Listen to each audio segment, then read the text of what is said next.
उस वैन में बच्चों के खेलने की आवाजें आ रही हैं। वो देख रही है कि गाड़ी में कोई भी नहीं, कि हमारा जो दोस्त है वो एक धुएं की शक्ल में आता है। उसकी शक्ल कैसी है? उसके चेहरे पर 5 आंखें हैं। अस्सलाम वालेकुम शेख साहब। वालेकुम अस्सलाम वरहमतुल्लाहि वबरकातुहू। घर का दरवाजा खटखटाना जरूरी बिल्कुल है। बिल्कुल बिल्कुल। तमाम प्यार करने वालों को कैसे हैं आप सब? खैरियत से हैं? ठीक हैं? उम्मीद करता हूँ अल्लाह की ज़ात से हमेशा की तरह कि खैरियत से होंगे और मौला करीम आपको अपने हिफ्ज़ व अमान में रखे। जो जहाँ से भी है, जिस मज़हब से भी है, मैं हमेशा से कहता हूँ मेरे अंदर रहते हैं आप तमाम लोग। बहुत शुक्रिया आपके प्यार का, आपके खुलूस का, आपकी मोहब्बतों का, आपकी चाहतों का। अपना बहुत ज़्यादा ख्याल रखिए। आइए हाँ जी। स्टोरी की तरफ। हाँ जी। अहमद, आज की अपनी पहली स्टोरी। ये कहानी एक मिडिल क्लास फैमिली, हाँ। जिसमें एक बीवी है, 2 अदद इसके बच्चे हैं। ये अपने बड़े भाई के साथ गांव में रहता है। शौहर जो है ये अपने बड़े भाई के साथ रहता है। जिंदगी चल रही है, वक्त गुजर रहा है। अब जब टाइम हो गया तो बड़े भाई ने छोटे भाई से कहा कि देख भाई, मेरे से जहां तक हो सकता था मैंने तेरे साथ कोऑपरेट किया है, तेरे बुरे वक्त में तेरा साथ दिया है। हाँ। अब चूंकि बेटे की मेरी है शादी, तो जिस कमरे में तू रहता है यकीनन अब वो कमरा तुझे खाली करना पड़ेगा। तो इसने अपने बड़े भाई से कहा तो मैं कहां जाऊंगा? बोले ये मेरा मसला नहीं, तू अपने बीवी बच्चों के साथ कहीं भी अपना इंतजाम कर, मगर मुझे ये कमरा खाली चाहिए। अहमद, वो कहते ना कि मरता क्या नहीं करता।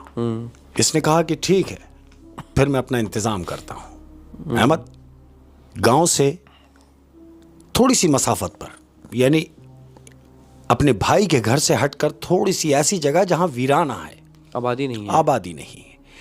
इसने सोचा क्या किया जाए, बजाय इसके कि कहीं मकान का एडवांस दूंगा, किराया कैसे दूंगा। इसने वहां एक झोपड़ी बनाई है खुद से, एक वीरान जगह में झोपड़ी बना के अपने बीवी बच्चों के साथ वहां रहना शुरू कर दिया। 2-4 दिन गुजरे तो इसके मियाँ को यह इत्तला मिली कि भाई तुम्हारे काम का इंतजाम हो गया है और तुम्हें काम के सिलसिले में शहर जाना पड़ेगा। उसकी नौकरी लग गई। नौकरी लग गई, कारपेंटर है, बेहतरीन कारीगर है कारपेंटर। तो उसने कहा कि भाई बीवी से कि मुझे काम के सिलसिले में शहर जाना पड़ेगा और मेरा आना भी 15-15 दिन में होगा, लिहाजा तुम यहां गुजर बसर कर लोगी? उसने कहा मैंने पहले भी तुम्हारे साथ गुजारा किया है और जो हालात गुजर रहे हैं मैं मजीद गुजारा कर लूंगी, लेकिन अगर तुम्हें काम के सिलसिले से शहर जाना है तो मैं तुम्हें रोकूंगी नहीं। क्यों? कि ये तुम्हारी रोजी का मसला है। अहमद, मियाँ शहर काम के लिए चला गया। अब बीवी और 2 बच्चे उस झोपड़ी में रह रहे हैं जो इन्होंने खुद बनाई है। अहमद, छोटी सी झोपड़ी, ये अपनी झोपड़ी में है। अब चूंकि 2 बच्चे हैं, बच्चों ने कहा अम्मा कि हम कब तक घर में पड़े रहेंगे, तुम हमें बाहर खेलने भी नहीं जाने देती। तो मां ने बच्चों से कहा कि बेटा, हम जहां रहते हैं ये वीराना है और अगर तुम खेलने जाओगे तो कहां जाओगे? बच्चों ने कहा अम्मी, हम बस घर के बाहर ही खेल रहे होंगे, हमने कहां जाना है। तो मां ने कहा ठीक है, ज्यादा दूर मत जाना, तुम घर के बाहर ही खेलना। बच्चों ने कहा ठीक है। अब ये बच्चे घर से बाहर निकले हैं खेलने के लिए। अहमद, ये बच्चे खेलते खेलते घर से थोड़ा सा दूर निकल गए। अब ये एक ऐसी जगह चले गए हैं जहां एक वैन खड़ी हुई है, लेकिन वो पूरी वैन जली हुई है। अहमद, मतलब जहाँ ये रहते हैं, हाँ, बच्चे जहाँ खेलने गए थोड़ा सा आगे तो वहाँ एक वैन खड़ी हुई है, लेकिन वो जली हुई है। ना उसमें सीटें हैं, ना उसमें कलर है, कुछ भी नहीं, पूरी कंप्लीटली तौर पे वो जली हुई है। वो वैन वहां खड़ी हुई है, टायर उसके खत्म है। अब तुम अंदाजा कर लो कि कोई जली हुई वैन की कंडीशन कैसी होगी। उसमें तो सब जल जाता है। सब जल जाता है, उसका भी सब कुछ जला हुआ है। ये बच्चे उस वैन तक चले गए। हाँ। अब जब वैन पे गए हैं, इन बच्चों ने देखा कि यार चारों तरफ से वैन के घुमा के इसमें तो कुछ भी नहीं है, खाली है। उन दोनों बच्चों ने उस वैन के अंदर खेलना शुरू कर दिया। अब जब खेलते रहे, खेलने के बाद क्या हुआ कि ये घर वापस आए। अब जब घर वापस आए तो अपनी मां को बता रहे हैं कि अम्मा, हम खेलते हुए घर से थोड़ा सा दूर निकल गए थे, लेकिन हमने क्या देखा कि वहां पर एक वैन खड़ी हुई है जो जली हुई है। एक गाड़ी खड़ी हुई है गाड़ी खड़ी हुई जो जली हुई है, उसमें खिड़कियां भी नहीं है, चारों तरफ से खुली हुई है। तो तुम एक काम ये करो कि हमें एक दो चादरें दे दो। चादरें क्यों? माँ ने बोला भाई चादरें क्यों? बोला अम्मी हम उस वैन के चारों तरफ वो चादरें बांध देंगे और वैन के अंदर घर बना के खेलते रहेंगे। अच्छा, वो जो हाउस बनाते हैं। हाउस बनाते हैं। बच्चों ने थीम में ये सोचा कि हम उसको घर बना लेंगे। माँ ने कहा कि बच्चे हैं। माँ ने उठा के एक दो चादरें बच्चों को दे दी, यही सोच के कि भाई बच्चे हैं, चादरें बांध लेंगे। अहमद, ये बच्चों ने जाके उस वैन में वो चादरें दोनों साइड, चारों साइड वो चादरें कवर्ड कर दी, पैक कर दिए। अब क्या होता है, माँ घर में है तो माँ क्या सुन रही है कि बाहर से बच्ची की आवाज आ रही है, इसकी बेटी की आवाज आ रही है। अम्मा, माँ ने घर में महसूस किया कि बाहर से बेटी आवाज दे रही है, जो खेलने गई हुई है। जो खेलने गई हुई है। तो माँ ने कहा अरे भाई अंदर आ। अंदर नहीं आई। फिर एक आवाज आई, अम्मा। माँ ने कहा अरे भाई अंदर आओ। फिर अंदर नहीं आई। फिर आवाज आई, अम्मा। माँ उठी और जैसे ही जाके उसने झोपड़ी में जो टाट लटका होता है वो टाट का पर्दा हटाया है तो क्या देखती है कि बाहर कुछ भी नहीं। अब जब कुछ भी नहीं तो माँ ये सोच रही है कि मुझे तो अभी बेटी आवाज लगा रही थी, अब मैंने आके देखा तो यहां कुछ भी नहीं। तो यही सोच के माँ उस गाड़ी की तरफ जा रही है जिस गाड़ी की निशानदेही बच्चों ने की थी जो जली हुई है। माँ वो गाड़ी की सिमत जा रही है। जैसे जैसे गाड़ी के करीब जा रही है अहमद, तो क्या महसूस कर रही है कि गाड़ी के चारों तरफ तो पर्दा बंधा हुआ है, लेकिन उस वैन में बच्चों के खेलने की आवाजें आ रही हैं। तो माँ को ये इत्मीनान हुआ कि बच्चे गाड़ी के अंदर खेल रहे हैं। माँ गाड़ी की तरफ गई और माँ ने जैसे ही जाके पर्दा हटाया है जो बच्चों ने बांधा था, पर्दा जैसे ही हटाया है तो जानते हो क्या देख रही? क्या? वो देख रही है कि गाड़ी में कोई भी नहीं। अब जब इसने देखा, लेकिन बच्चों की आवाज आ रही थी, वो भी यही सोच रही है कि मैंने तो अभी आवाज सुनी है, लेकिन मैंने जब पर्दा हटाया तो गाड़ी में कोई भी नहीं। यही सोच के माँ अपनी झोपड़ी की तरफ भागी और जैसे ही झोपड़ी में पहुंची है तो क्या देख रही है कि दोनों बच्चे झोपड़ी में मौजूद हैं। माँ ने कहा अरे तुम यहां? तो बच्चों ने माँ से पूछा अम्मा तू कहां गई थी? माँ ने कहा मैं तो तुम्हें देखने गई थी। क्यों? कि तू मुझे बाहर से भी आवाज लगा रही थी। जब मैंने बाहर जाके देखा तो तू बाहर नहीं थी। फिर मैं उस गाड़ी की तरफ गई जहां तुमने पर्दे बांधे हुए हैं, तो गाड़ी में से आवाजें तो आ रही थी, लेकिन जब मैंने पर्दा हटाया तो गाड़ी में कुछ भी नहीं था। तो बच्चों ने बोला अम्मा तू वहां क्यों गई थी? अरे मैं तुम्हें देखने गई थी, और खबरदार अब तुम में से कोई भी बाहर नहीं जाएगा। क्यों? कि मां को थोड़ा सा डाउट हुआ, मां है ना, उसको थोड़ा सा डाउट हुआ और बच्चों को तंबी कर रही कि खबरदार अब कोई बाहर नहीं जाएगा। अहमद, दिन गुजरा, नेक्स्ट डे दूसरा दिन आया। अब जब दूसरा दिन आया तो बच्चे घर में हैं और बाहर से आवाज आ रही है कि कोई बच्चों को बुला रहा है और क्या कह रहा है कि आओ आओ, खेलोगे नहीं? मां ने ये आवाज सुनी। बच्चों ने जैसे ही आवाज सुनी, बच्चे फौरन झोपड़ी में बैठे तो वो खड़े हो गए और बाहर की जानिब जाने लगे। तो मां ने दोनों बच्चों को पकड़ ली कि नहीं बैठो, खबरदार जो बाहर गए। फिर बाहर से आवाज आई कि आओ, खेलने नहीं आओगे? तो मां ने बच्चों से पूछा ये कौन है? बच्चों ने कहा अम्मा ये हमारा दोस्त है। तो मां ने बच्चों से पूछा तुम्हारा दोस्त है? लेकिन यहां तो दूर दूर तक कोई नहीं रहता। मां ने जब पूछा कि तुम्हारा दोस्त है कैसा, तो जानते हो बच्चे क्या बता रहे हैं? बच्चे अपनी मां को बता रहे हैं कि हमारा जो दोस्त है वो एक धुएं की शक्ल में आता है। धुएं की शक्ल में? धुएं की शक्ल में आता है। मां ने कहा कि धुएं की शक्ल में? उसकी शक्ल कैसी है? तो बच्चों ने मां को बताया कि अम्मा उसके चेहरे पर 5 आंखें हैं, माँ ने इसलिए पूछा कि वो कैसा है, हाँ क्योंकि माँ ने पहले साया देखा हुआ था। बिल्कुल ऐसे ही। हाँ। और वो कह रही है कि 5 आंखें, आंखें और धुआं। धुआं। तो बच्चों ने कहा हाँ। तो माँ ने कहा कि तुम्हारा दोस्त रहता कहाँ है? बच्चों ने कहा अम्मा कि यहीं रहता है।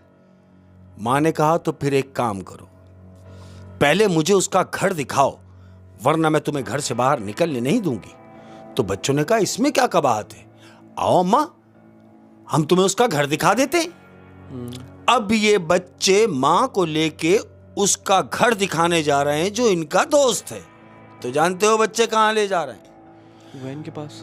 बच्चे वो गाड़ी के पास लेकर आए तो माँ ये समझी कि वो गाड़ी में बताएंगे कि वो यहां रहता है, मगर ऐसा नहीं हुआ है। वो बच्चे गाड़ी तक तो आए लेकिन गाड़ी से आगे जा रहे हैं। तो माँ ने बच्चों से कहा अरे वहां कहां जा रहे हो?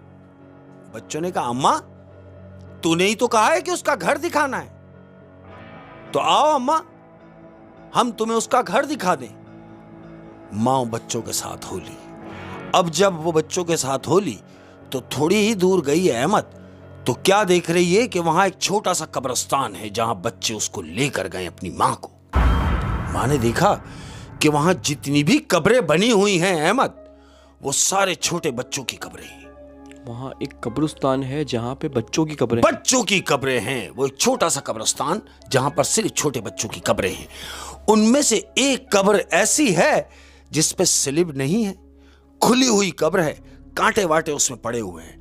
वो बच्चे जाकर उस कब्र के पास खड़े हो गए और मां से कह रहे हैं मां अम्मा हमारा दोस्त यहां रहता है। मां ने कहा क्या यहां रहता है? बोले हां हमारा दोस्त यहां रहता है।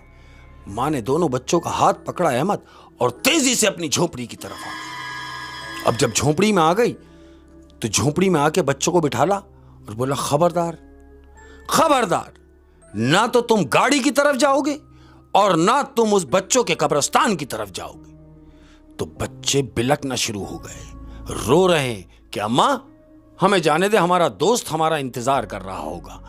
अब चूंकि मां ये समझ गई कि कुछ ना कुछ मामलात में गड़बड़ है।